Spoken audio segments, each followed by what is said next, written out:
السلام علیکم ورحمۃ اللہ وبرکاتہ۔ آج ہم ایک اہم موضوع پر بات کریں گے کہ حمل کو ضائع کرنا کیسا ہے اور ضائع ہونے کے بعد جو خون آتا ہے اس خون کا کیا حکم ہے۔ کیا وہ خون نفاس کا خون ہوگا یا حیض کا ہوگا یا بیماری کا ہوگا؟ سب سے پہلے سوال یہ ہے، اگر حمل 2 مہینے، 3 مہینے یا 4 مہینے کا ہو تو اسے ضائع کرنا کیسا ہے؟ اگر حمل 4 ماہ یا اس سے زیادہ کا ہو جائے تو اسے کسی صورت بھی ضائع کرنا جائز نہیں ہے، کیونکہ 4 ماہ کے بعد بچے کے اعضاء واضح ہو جاتے ہیں اور اسلام میں اس کا ضائع کرنا ہرگز درست نہیں ہے۔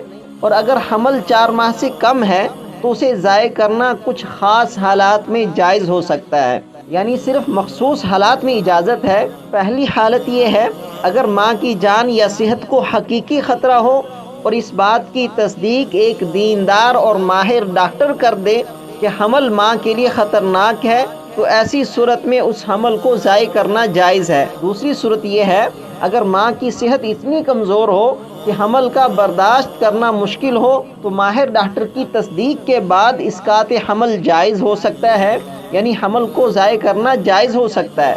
تیسری صورت یہ ہے، اگر پہلے بچے کی صحیح تربیت یا دیکھ بھال میں شدید مشکلات ہوں اور نئے بچے کی پیدائش اس میں مزید مشکل پیدا کر دے تو کچھ فقہا کے مطابق اسقاط حمل کی گنجائش ہے، یعنی حمل کو ضائع کرنا جائز ہے۔ صرف مالی یا معاشی مشکلات کی وجہ سے حمل ضائع کرنا جائز نہیں ہے، جیسے کہ اوپر 3 صورتیں بیان کی ہیں۔ اگر ان 3 صورتوں میں سے کوئی صورت نہیں ہے تو اس کے علاوہ کسی بھی صورت میں، کسی بھی حالت میں، چاہے حمل 2 ماہ سے کم کا ہو یا زیادہ کا ہو، تو اس حمل کو ضائع کرنا جائز نہیں ہے۔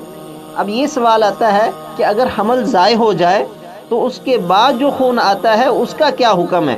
اگر بچے کے اعضاء واضح نہیں ہوئے، جیسے ہاتھ، پیر یا ناخن، تو عورت نفاس والی نہیں ہوگی۔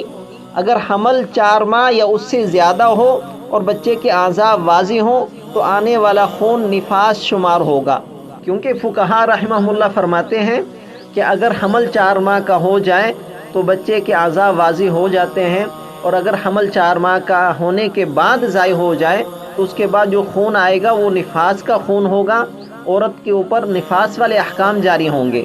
اگر حمل 4 ماہ سے کم کا ضائع ہو جائے تو پھر عورت کو جو خون آئے گا وہ مدت کے لحاظ سے ہوگا۔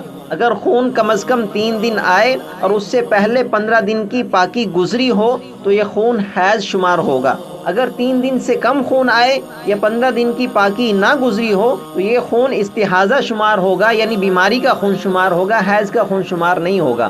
یعنی اگر خون کم از کم 3 دن آئے اور اس سے پہلے 15 دن پاکی کے گزر چکے ہوں تو یہ خون حیض شمار ہوگا۔ اگر 3 دن سے کم خون آئے یا 15 دن پہلے پاکی کی نہ گزری ہوں تو یہ خون حیض کا خون شمار نہیں ہوگا بلکہ بیماری کا خون شمار ہوگا۔